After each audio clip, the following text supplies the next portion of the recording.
RTL Soir. Jusqu'à 20h, le face-à-face. Jean-Luc Mélenchon, Éric Zemmour. Avec Bernard Poirette. Ils sont parfaitement face à face dans le studio de la rue Bayard. Donc à ma droite, Éric Zemmour, auteur du Suicide français paru chez Albin Michel. Bonsoir Éric Zemmour. Bonsoir. À ma gauche, Jean-Luc Mélenchon, L'air du peuple, paru chez Fayard. Je montre les deux livres. Il y en a un petit mince et il y en a un gros épais. Alors écoutez, on va parler de diverses choses dont vous avez souhaité débattre et qui sont pour beaucoup dans vos deux livres, bien entendu. Donc ça fait débat. Mais je voudrais quand même vous poser une question d'actualité qui m'est venue en écoutant sur cette antenne, Éric Zemmour, hier, à propos de l'affaire de la crèche qui était installée au Conseil général de Vendée. Donc on a demandé au Conseil général de la retirer, qui fait appel. Donc pour le moment, elle va être réinstallée sans doute. Moi, j'aimerais bien que vous précisiez la chose. Demander de retirer la crèche du Conseil général de Vendée, pour vous, c'est clair, ça ouvre la voie à une invasion de l'islam, d'une certaine façon. Non, pas du tout. C'est pas ça que j'ai pas mal du compris. Tout. Vous avez mal compris. Oui. Oui. C'est simple, en fait. D'ailleurs, si on va parler d'immigration, j'ai apporté un sondage dont vous avez parlé sur l'antenne d'RTL et qui est très intéressant, que je soumettrai à Jean-Luc Mélenchon. Non, c'est pas du tout ce que je dis. Ce que je dis, c'est que les gens de la pensée libre, des gens d'un laïcisme militant, on dira, qui ont fait enlever cette crèche, ne se rendent pas compte que, en fait, ils servent les intérêts d'un multiculturalisme effréné. C'est-à-dire qu'à partir du moment où on ne reconnaît pas qu'il y a une culture chrétienne qui a fabriqué la France depuis 1500 ans. Non. Mais si. Historiquement les racines chrétiennes de la France, les racines chrétiennes de la France, c'est une évidence, Jean-Luc Mélenchon. Non, c'est pas une évidence. Non. Bon, écoutez, vous allez répondre. Donc à partir de ce moment-là où on abat les racines chrétiennes de la France, c'est pour imposer une espèce d'égalité factice, non pas juridique évidemment, puisque ça c'est évident, cette égalité, mais une égalité culturelle, une égalité émotionnelle qui fait qu'on veut imposer un multiculturalisme généralisé. Et donc, avec l'islam comme culture française, au même niveau, si j'ose dire, que la culture chrétienne. Encore une fois, je parle bien de culture et non pas de religion. Voilà. Bon, Jean-Luc Mélenchon, plus laïcard que vous, il n'y a pas. Donc le fait de mettre une crèche dans un conseil général, mais déjà, ça vous dérange, je conteste le thème de laïcard, monsieur. Je n'ai pas dit laïcard. Il y a la République laïque, une indivisible, je suis laïque. Plus laïque que vous. Bon, je ne vous dis pas journalard. Non, pas du tout. Pour décrire cette manie de tout ridiculiser. Non, c'est pas. J'appartiens à une tradition française majoritaire favorable à la laïcité de l'État, c'est-à-dire à la séparation des églises, toutes les églises et les institutions civiles de la République. En l'occurrence, ici, il s'agit d'une mairie, et j'estime en effet en conseil général ou une mairie, c'eût été de même.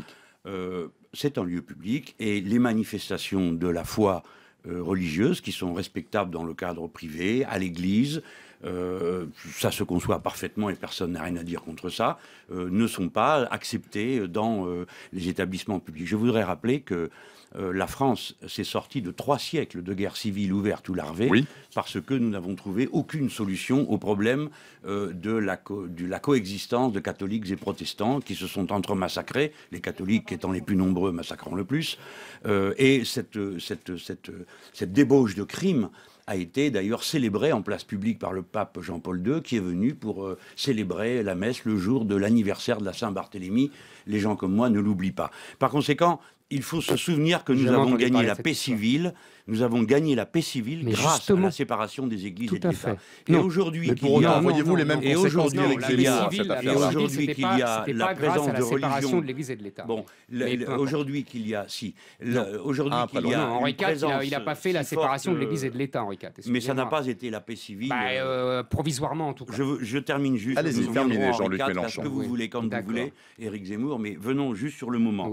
Au moment où des pratiques religieuses sont devenues si agressives et intrusives, quelles que soient les communautés, eh bien, il faut plus que jamais défendre la laïcité de l'État et se souvenir qu'en France, une extrême majorité de Français, bienveillants, tolérants pour la foi des autres, demandent que soit respectée la paix laïque de la République. Et notamment ceux qui n'ont pas de religion et ne se voient pas obligés de subir le spectacle et les manifestations et les ostentations publiques de faits religieux. Vous avez tout à fait raison sur ce dernier point. 2 choses simplement. Les crèches sont bien au-delà que du dogme religieux, c'est plutôt des traditions populaires qui ont plus de 1000 ans. Et deuxièmement, je n'ai pas entendu Jean-Luc Mélenchon quand la mairie de Paris célèbre dans l'hôtel de ville la fin du Ramadan. là, j'aimerais bien que... mais c'est une erreur, mais je vous dis les choses très franchement. La religion de son côté, l'État et l'État civil du sien. Je n'étais pas. Vous pouvez pas réagir. Non, mais on me pose la question, je vous réponds. Je sais bien, de la même manière que je suis contre le fait que l'on subventionne les crèches religieuses, comme les crèches Lubavitch ou les crèches chrétiennes. Absolument d'accord avec vous. Les enfants, si les Lubavitch veulent faire des crèches, eh bien ils font des crèches, mais l'argent public n'a pas à participer. On est d'accord là-dessus. Alors oui, mais alors dans ce cas, on est d'accord aussi pour retirer la crèche de cet endroit et faire respecter une laïcité encore une fois. Oui ou non, vous êtes d'accord pour faire retirer la crèche du Conseil général de Vendée? Ça ne me gêne pas. En quoi la célébration de la naissance d'un Dieu est un événement qui est neutre? Quand même que, encore une fois, cette crèche est plus une tradition populaire qu'un dogme religieux. L'Église ne s'est jamais battue pour cette crèche. Mais peu importe. Monsieur Zemmour, c'est là que vous ne connaissez pas votre histoire de France. Si, un petit peu. Voyez-vous, en 1950, l'Église a fait brûler sur le parvis de la cathédrale de Dijon, a fait brûler le Père Noël parce que c'était un personnage païen qui défaisait la tradition religieuse. Alors, ça veut dire que si l'on excite un peu les religieux, ils n'ont pas de raison de ne pas aller au bout de leur dogme. Écoutez, par conséquent, les crèches n'ont rien à faire dans les lieux publics, pas plus que les autres événements religieux. C'est une tradition millénaire, ce n'est pas un vrai... Non, ça ne peut pas être une tradition millénaire de mettre une crèche dans un conseil général, vu que ceci n'existe que depuis 2 siècles. Écoutez, non, ce n'est pas une tradition millénaire. Et s'il fallait reprendre toutes les traditions millénaires, nous pourrions reprendre celle de ce cher Saint-Louis, qui a obligé les Juifs à porter le premier signe d'appartenance au judaïsme. C'était une loi. De faire... Ah bah oui, mais justement, je ne mélange pas tout, je fais le tri de ce qui peut permettre aux Français de vivre entre eux en paix. Donc la religion chez elle et l'État chez lui. C'est une règle simple. Je suis tout à fait d'accord avec ça. Et donc au Conseil général de Vendée, on n'a rien à faire avec une crèche dans le hall, ni dans aucune église. Et de même que dans les tribunaux, il n'y a pas de raison qu'il y ait des crucifix. Mais c'est réglé depuis longtemps, ça. Oui, mais par exemple en Allemagne, nos amis le demandent. Laissez parler Éric Zemmour, juste un mot, Éric Zemmour, sur cette question. Parce que je voudrais quand même qu'on parle plus largement de la question de l'immigration. Pardonnez-moi. Plus largement, qu'est-ce que l'immigration a à faire avec les crèches? Attendez. Pour le moment, rien, justement. Alors, venons-en à cette question. C'est un de vos grands chevaux de bataille, Éric Zemmour. Vous en parlez très souvent. Est-ce que vous ne pensez pas être complètement obsessionnel sur cette question-là? Pas du tout. D'abord, je refuse qu'on me dise que je suis obsessionnel. La méthode de psychiatriser un désaccord politique, je la connais depuis Brejnev. Donc ça ne marche pas. Donc ça, c'est une première chose. Si vous comparez votre collègue à Brejnev... écoutez, en tout cas, je lui dis, parce que ce n'est pas la première fois qu'on me le dit. Je ne suis pas obsessionnel. Deuxièmement, ce n'est pas un cheval de bataille. Les gens en parlent tout le temps. Voilà. De l'immigration, c'est un sujet majeur pour les Français. Si M. Mélenchon... Vous allez pouvoir répondre. Et deuxièmement, je vais faire le lien entre la laïcité et l'immigration, justement.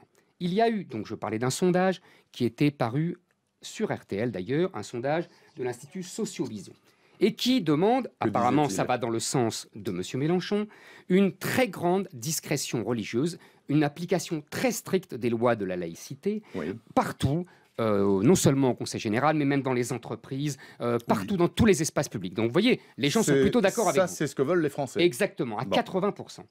Et en fait, ce dont on s'aperçoit, ce qui est très intéressant, parce que l'étude est assez fouillée, c'est qu'il y a une différence entre la majorité de la population, c'est à 80%, qui demandent donc ça, et ils sont allés demander selon la croyance religieuse. Et on s'aperçoit que les chrétiens pensent exactement comme les 80% des Français.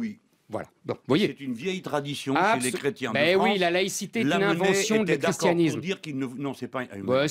rendez César ce qui appartient à César. Attendez, juste pour vous dire un mot. Mais je vous avez raison, on le sait bien. Mais non, vous supportez d'entendre qu'au moment du débat sur la laïcité, Lamennais, qui représentait un courant chrétien, disait lui qu'il était d'accord pour la séparation des églises et de l'État parce qu'il ne voulait pas que le christianisme soit la religion officielle de la France. Voyez, on est d'accord. Et il pense que la foi devait éclairer de l'intérieur et non pas depuis la loi. On est d'accord. Sauf que là-dessus, on est d'accord. Vous êtes d'accord tant qu'il s'agit des chrétiens. Il continue, mais vous allez voir les chiffres. Moi, je les ai sous les yeux, je les ai apportés.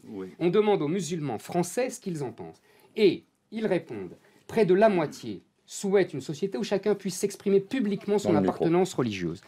56% trouvent normal qu'on suive d'abord les règles de sa religion avant celles de la société. Et 60% des musulmans trouvent acceptable le port de signes religieux et la prière sur le lieu de travail.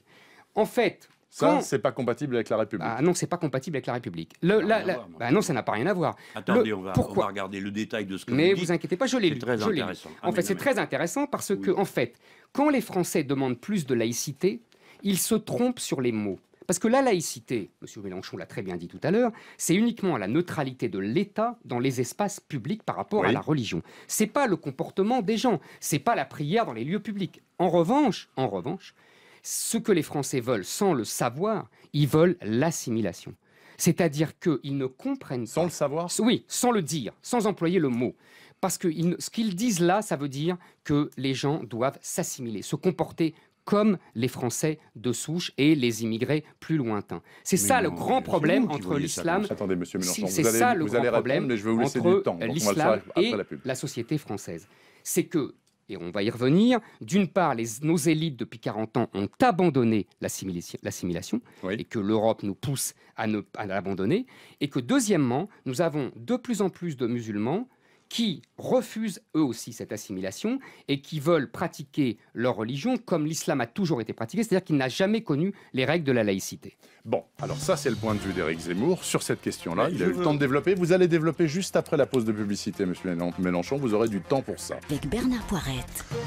Jean-Luc Mélenchon qui publie L'Air du peuple chez Fayard. On verra tout à l'heure bien sûr pourquoi il a titré son livre ainsi, et Éric Zemmour, Le suicide français chez Albin Michel. Jean-Luc Mélenchon, c'est à vous donc à propos de cette étude à laquelle Éric Zemmour faisait allusion. Si on a bien compris, est-ce que vous avez compris comme moi, il semblerait que les populations immigrées, notamment musulmanes dans notre pays, ne veulent pas s'assimiler. Bon, déjà alors... Commençons par prendre les choses dans l'ordre dans lequel elles se sont présentées dans notre discussion. Vous abordiez le thème de l'immigration et Éric Zemmour a répondu sur la question des musulmans. Parce qu'on a parlé de laïcité. Alors, non, mais c'est l'équation habituelle. Immigré égale musulman, musulman égale intégriste et gens qui ne veulent pas s'assimiler. Ce n'est pas vrai. Il a cité une étude. Alors c'est par sondage. Nous sommes obligés de regarder les biais des questions. Monsieur Zemmour, les yeux dans les yeux... Est-ce qu'il est normal de suivre d'abord les règles de sa religion avant celles de la société? Non, la loi. Ah non, c'est pas ce qui est écrit. La loi de la société. Normal qu'on suive d'abord les règles de sa religion avant celles de la société. C'est la question des lois. Quelle est la réponse? Non, mais vous venez de répondre les lois. Non. Ici, il y a les règles. La réponse est qu'il est juste. Monsieur, vous ne pouvez pas forcer les consciences. Il est juste de respecter les règles de sa religion. Par exemple, qu'il est juste. La loi reconnaît le droit à l'avortement. Eh bien, personne n'est obligé d'avorter. C'est une liberté. De la même manière, la loi ne prévoit pas que vous soyez obligé de partager avec quelqu'un d'autre qui n'a rien. Et vous suivez d'abord la loi du cœur.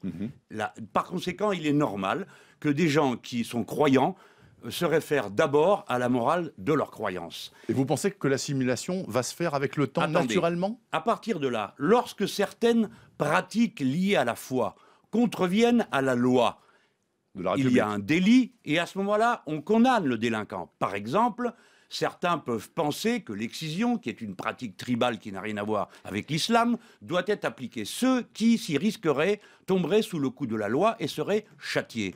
Car dans ce domaine, c'est la loi qui a la prééminence sur le reste. Par conséquent, on ne peut pas reprocher à des gens de vouloir agir selon ce que leur morale ou leur foi, personnellement j'agis suivant la morale stoïcienne, d'autres ça peut être la foi religieuse, catholique, juive ou autre. Bon, ça c'est la première chose. La deuxième, c'est que je ne suis pas d'accord pour qu'on ne cesse de faire un lien entre immigrés et musulmans. Pour quelle raison ?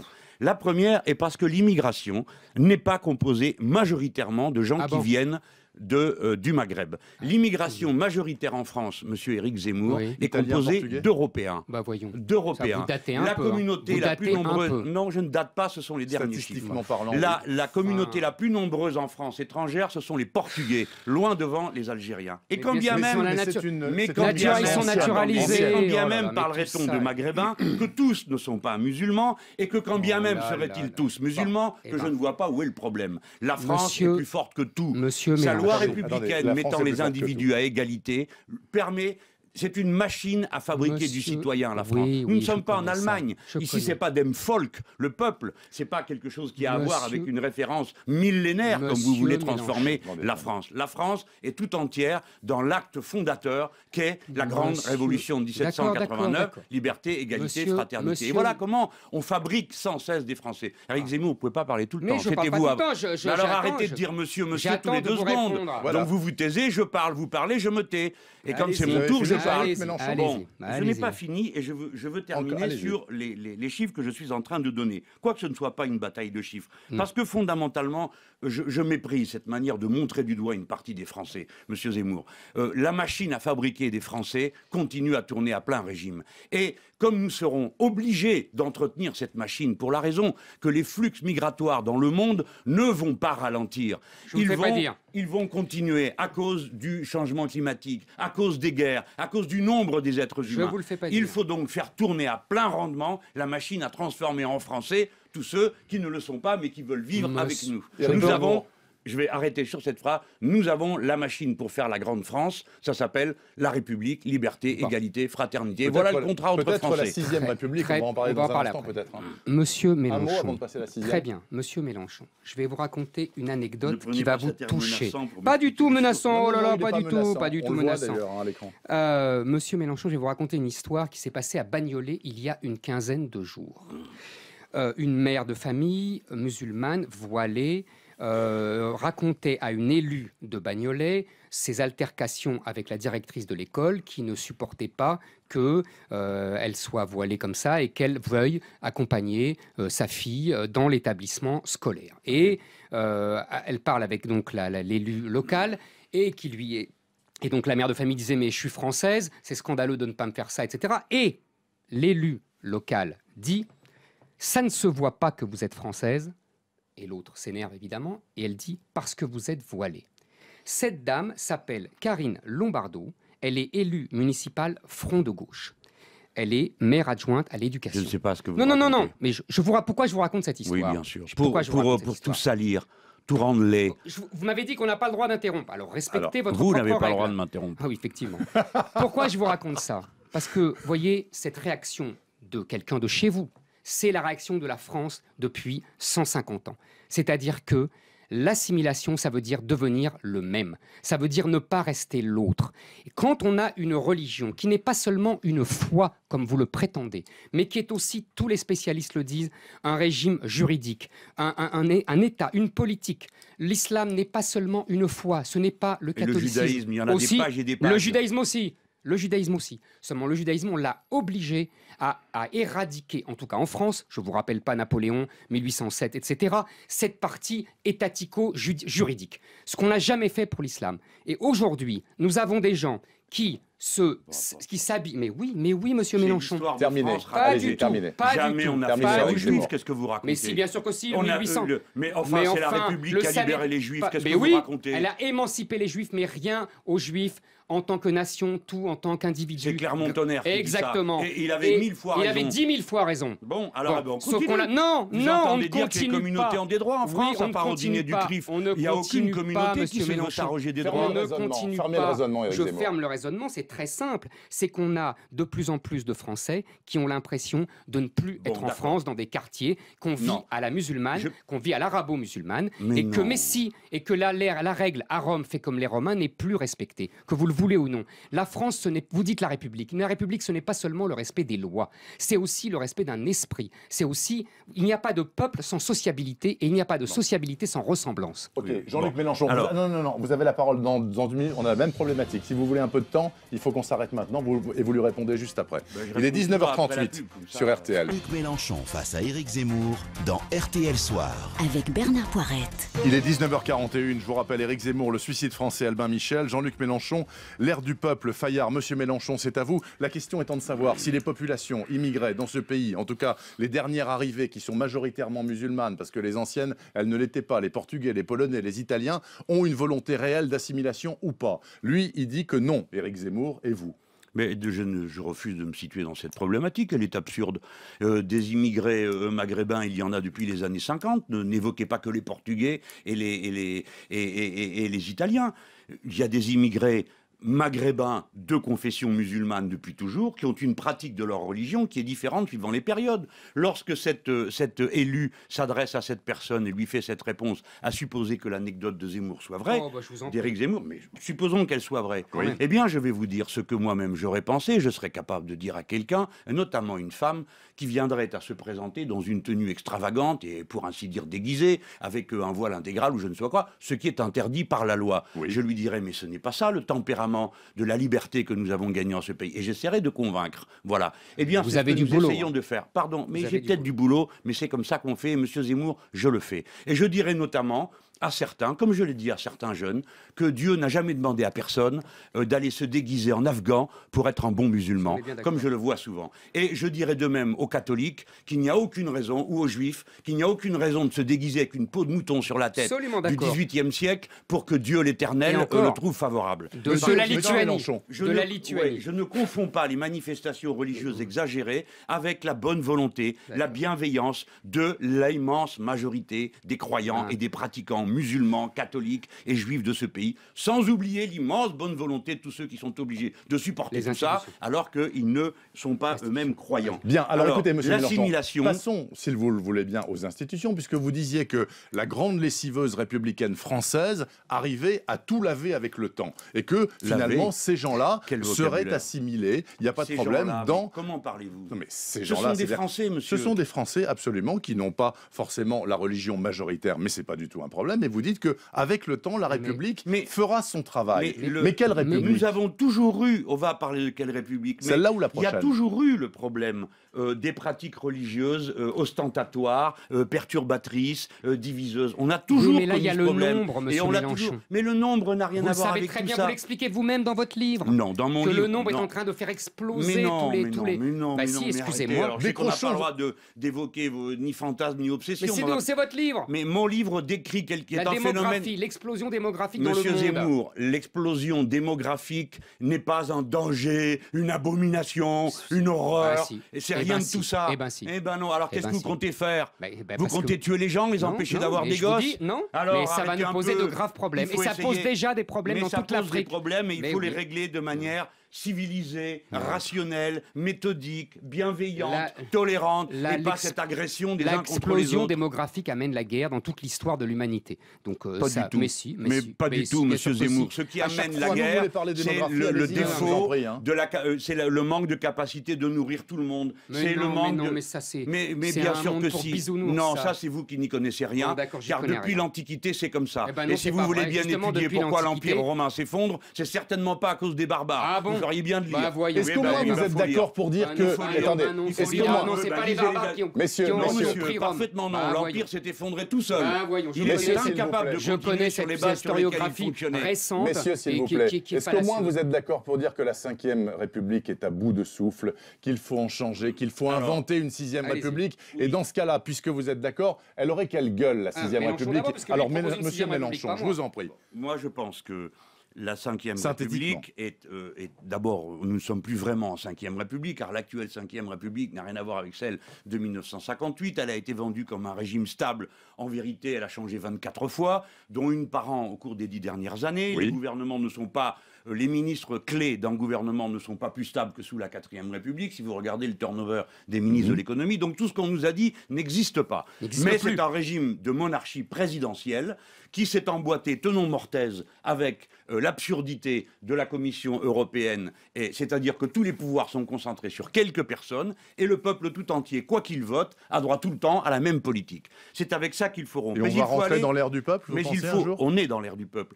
Il faut entrer plus profondément dans le sujet institutionnel, car ce n'est pas qu'une organisation des pouvoirs publics, le changement de constitution. Ça concerne le régime de la propriété, ça concerne le régime des normes juridiques, ça concerne le primat de l'écologie que l'on pourrait introduire dans la Constitution, comme il y a le principe de précaution. On pourrait introduire la règle verte, c'est-à-dire ne jamais prendre plus à la nature que ce qu'on peut lui rendre. Vous en parlez beaucoup dans Mais votre ce que je veux dire essentiellement sur cette affaire, c'est que le fait de devenir constituant forme le peuple lui-même. C'est-à-dire que contrairement à ce que pense M. Éric Zemmour, pour moi, le peuple se constitue.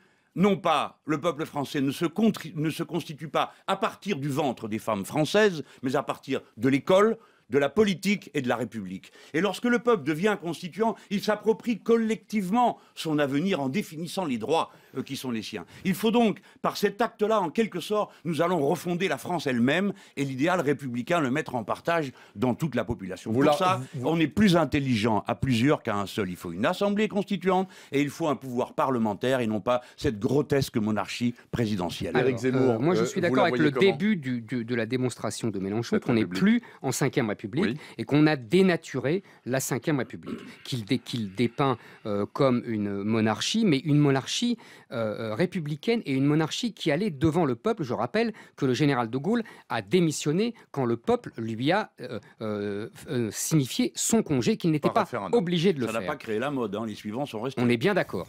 Donc en fait, ce que je constate, c'est que Mélenchon nous fait des grands discours sur le peuple, le pouvoir du peuple, etc., mais que quand il s'agit d'arracher un pouvoir essentiel qui est celui de battre monnaie, en 1992, il vote oui à Maastricht. Et deuxièmement, quand la vraie... Incroyable. Mais c'est la vérité. Ça fait déjà 3 émissions. Je vous dis que j'ai voté contre le passage à l'euro. Vous avez voté oui. Excusez-moi. C'est important. En 2005, il y a le texte qui reprend celui de Maastricht. J'ai voté contre. Je sais. J'ai voté contre la Banque centrale européenne, contre l'euro. Vous avez rendu compte que vous avez fait une bêtise. C'est pas de ma faute. Répétez pas comme ça d'un air patnaud. Non. Et j'ai pas fini. La deuxième. C'est pas bien parce que c'est un procédé rhétorique qui consiste à dénigrer. C'est la vieille rhétorique d'extrême droite. Pas vous, pas ça. Vous ne voulez pas qu'on parle de vos obsessions. Respectez vos interlocuteurs. Mais je respecte mon interlocuteur. Alors ne me faites pas faire et dire des choses que je n'ai pas fait. Vous avez voté oui à Maastricht, c'est un fait. Oui, mais parce que... Non, je ne vais pas raconter votre vie, je ne vais pas raconter qu'après, mais vous venez de dire à l'instant, quand il s'agit du pouvoir de battre monnaie, monsieur Zemmour. Or, quand on a décidé de passer à l'euro, j'ai voté contre. Oui, mais parce que c'était trop tard. C'était trop tard, monsieur Mélenchon. Non, il y avait un vote, on pouvait voter oui ou voter non. Oui, mais c'était trop tard. Les députés auraient pu voter non. Mais vous saviez très bien qu'ils allaient voter oui. Non, monsieur, moi, il a voté non. Oui, d'accord, mais ils ont non, monsieur Mélenchon. Vous changez la nature de vos interlocuteurs pour arranger vos sales fadaises. Vous dissimulez ce que vous avez fait. Voilà, vous avez changé d'avis. Vous êtes rendu compte que vous avez eu tort. Peut-être que dans quelques années, vous vous rendrez compte que vous avez eu tort sur d'autres sujets, par exemple l'immigration tout à l'heure. Alors maintenant, il y a une deuxième chose dont vous ne parlez jamais, qui est le gouvernement des juges. La vérité, c'est que la Ve République a été dénaturée par effectivement le pouvoir de Bruxelles et de la Commission de Bruxelles, mais surtout par les juges, par le Conseil constitutionnel depuis juillet 71, par les cours européennes de justice, qui ont un pouvoir délirant d'imposer leurs normes, leur volonté, leur idéologie à un pouvoir qui est faussement démocratique, puisqu'il ne peut absolument rien faire. Et ça, M. Mélenchon ne dit jamais rien contre ça. Il ne dit... Ah bon, je vous ai jamais entendu. Je vous ai jamais entendu. Entendu, mais vous écoutez à toutes les portes ou quoi? Lisez mes livres. Publiquement, j'ai déjà expliqué. J'ai lu votre livre. Oui, mais vous en avez eu un, j'en ai lu écrit 14. J'en ai lu plusieurs. D'accord. J'ai expliqué en long, en large et en travers pourquoi la Ve République produisait mécaniquement le gouvernement des juges. C'est pas la Ve République, c'est un il produit des autorités indépendantes type CSA et compagnie qui sont à la fois l'exécutif, le législatif et le judiciaire de leur ordre. C'est faux, ce n'est pas la Ve République. C'est justement la dénaturation. Ça y est pas, et puis après vous dire autre chose. C'est la dénaturation de la Ve République. La dénaturation de quoi? Vous accusez la Ve République, ce qui est qu'en fait un combat contre la Ve République. Et oui, à partir du moment où le général de Gaulle meurt, ou Pompidou meurt, la Ve République commence à se déliter parce que les élites politiques, administratives, économiques la pourrissent de l'intérieur. Et là, vous venez de dire « Ah bah, c'est la Ve République ». Non, ce n'est pas la Ve République. Alors, messieurs, puisque vous avez parlé du pouvoir des juges... D'abord, votre affaire d'élite, Zemmour, elle n'est pas claire du tout. J'ai lu votre livre avec attention. Les élites, c'est pas clair, votre définition. Parce que vous mettez en cause des élites à coups de petites chansons qui auraient, paraît-il, changé l'état d'esprit des Français. Il n'y a jamais un fait social dans votre bouquin. C'est pas vrai. Sauf une manifestation de sidérurgistes. Le reste du temps, 81, 68 pour vous, c'est Cohn-Bendit, c'est pas les 10 millions de travailleurs en grève, et ainsi de suite. Quant aux élites, cher monsieur, il faut les mettre dans l'ordre dans lequel elles sont. Les élites qui commandent aux élites, c'est celles qui ont l'argent, c'est-à-dire l'oligarchie financière, qui s'est soumise toutes les institutions, et ensuite, en enchaînement... Alors justement, parlons des élites. Donc c'est le capitalisme qu'il faut frapper. Attendez. Vous êtes d'accord? Alors, c'est votre thèse. Non, c'est pas ma thèse. C'est votre thèse ou pas? Attendez. C'est le capital qu'on combat ou les chansons?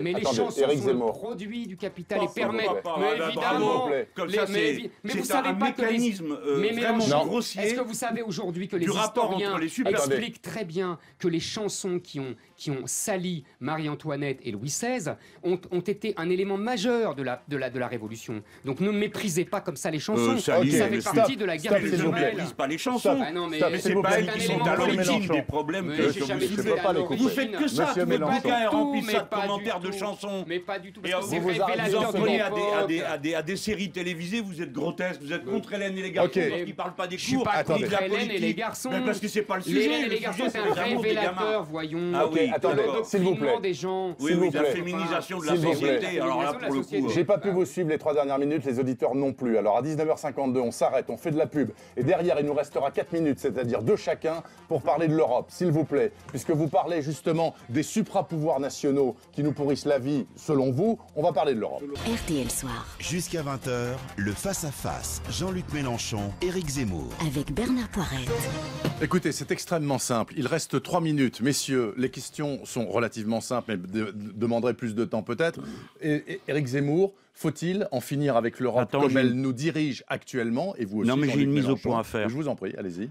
Karine Lombardo, qui a été évoquée tout à l'heure comme élue de Bagnolet, n'est pas front de gauche, mais socialiste. Ah, Voilà. moi, c'est écrit front de gauche sur mon. Eh bien, il y a une erreur quelque part. Bon, vous débattrez de ça Désolé, dehors. Ok, l'Europe. On ne débattra pas de ça, c'est Non, un non, on fait. débattra pas de ça. C'est un mais- fait. Éric Zemmour, Bruxelles, est-ce que c'est un véritable boulet actuellement pour notre pays? Et est-ce qu'il faut qu'on sorte de là et qu'on lui dise ça suffit? Non, écoutez, c'est est-ce que c'est seulement Madame Merkel? c'est assez simple. Il faut savoir ce que l'on veut.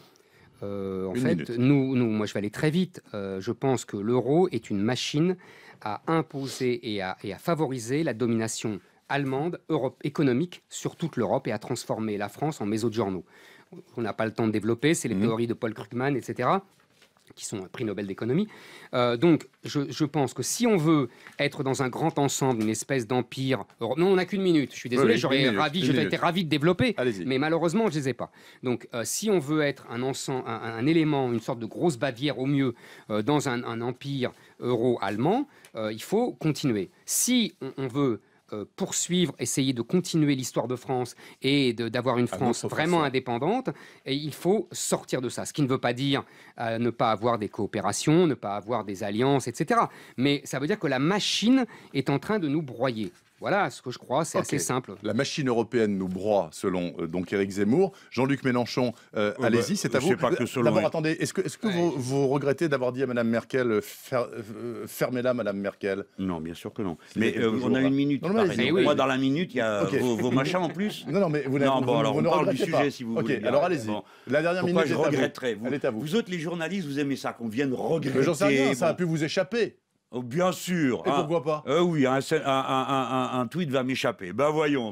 Vous, ça vous échappe. Vos convictions politiques se sont entendues Moi, il y a je un ne instant. tweete pas. Bon, alors, ouais. Allez-y, l'Europe. La machine européenne est construite sur un modèle qui n'est pas celui de la République française. Et il contient une logique, c'est la constitutionnalisation du libéralisme économique. Il faut donc en finir avec ça. Puisqu'Éric Zemmour a pris le thème de l'euro, commençons par dire que l'euro est aujourd'hui un euro allemand qui asphyxie l'Europe. Mais ce pourrait être un euro français. Il a Pourquoi? été fait au Parce cours que du la marque, France a la puissance, elle est la deuxième économie du continent, nous allons être la première population, la démographie ça compte, Absolument. Oui. et nous sommes donc un peuple jeune qui a besoin d'investissement. Par conséquent, la politique absurde de l'Allemagne, dirigée par M. Schauble, qui crée des pauvres par paquet et des travailleurs misérables, ne durera pas, Éric Zemmour. Et donc, il faut une France forte, qui parle fort et qui dit, ces traités-là, c'est fini. Il faut désobéir ou nous entendre. Et je dirais à Madame Merkel, non pas dit Mao Tzu, la seule chose que je regrette, c'est que j'ignorais, Mao Tzu, j'étais c'est un ça. mauvais élève en allemand. Je croyais que ça voulait dire shut up.